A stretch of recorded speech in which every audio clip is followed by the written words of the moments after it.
श्री कृष्णा, आप सबका मेरे YouTube चैनल पर हार्दिक स्वागत है। आज मैं आपको माघ मास के 13वें अध्याय का महत्व सुनाऊंगी।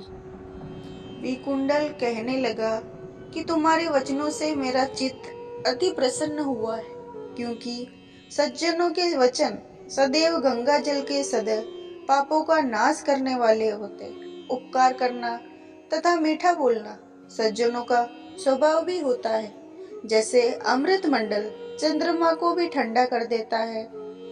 अब कृपा करके यह भी बतलाइए कि किस प्रकार मेरे भाई का नरक से उद्धार हो सकता है। तब दूत कुछ देर ज्ञान दृष्टि से विचार कर मित्रता रूपी रस्से से बंधा हुआ बोला, हे वेश्य, यदि तुम अपने भाई के लिए स्वर्ग की कामना करते हो तो जल्द ही अपने 8 जन्म के पुण्य फल को उसके निमित्त अर्पण कर दो।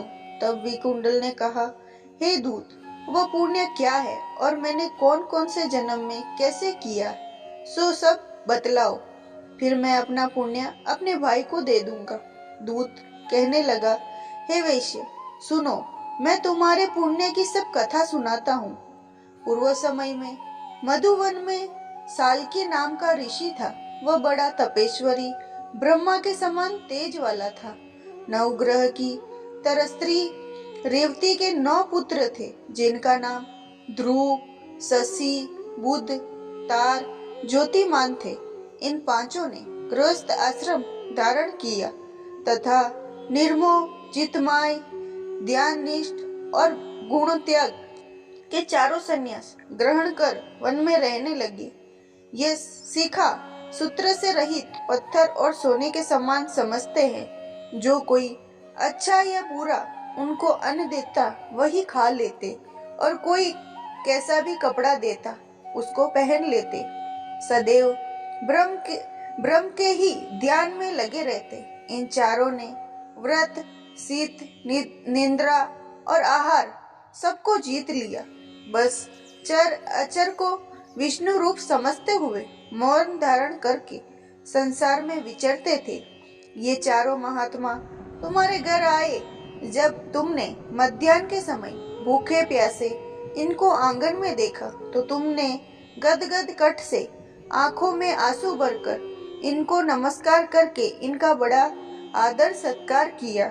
इनके चरणों को धोकर बड़े प्रेम से तुम इनसे कहने लगे कि आज मेरे अहोभाग्य है, आज मेरा जन्म सफल हुआ, मुझ पर भगवान प्रसन्न हुए, मैं सनाथ हुआ, मेरे माता पिता, पत्नी, पुत्र, गौ आदि सभी धन्य हैं, जो आज मैंने हरि के सुदर्श आपके दर्शन किए। सो हे वेश्य, इस प्रकार तुमने श्रद्धा से उनका पूजन किया और चरण धोकर जल को मस्तक से लगाया।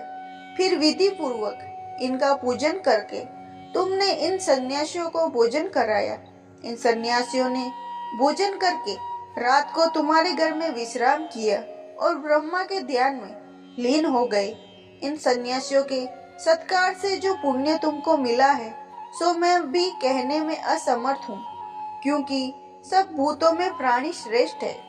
प्राणियों में बुद्धि वाले, बुद्धि वालों में मनुष्य, मनुष्यों में ब्राह्मण, विद्वानों में पुण्यात्मा और पुण्यात्मा में ब्रह्मज्ञानी सर्वश्रेष्ठ है।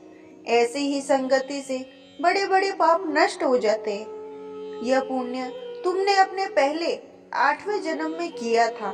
सो यदि तुम अपने भाई को नरक से मुक्त कराना चाहते हो तो यह पुण्य दे दो।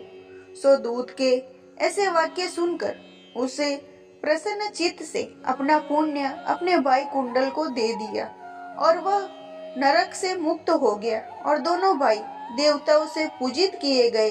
तब दूत अपने स्थान को चला गया। इस प्रकार वैश्य के पुत्र विकुंडल ने अपना पुण्य देकर अपने भाई को नरक की यातना से छुड़वाया। सो हे राजन, जो कोई इस इतिहास को पढ़ता या सुनता है वह 1000 गोदान का फल प्राप्त होता है।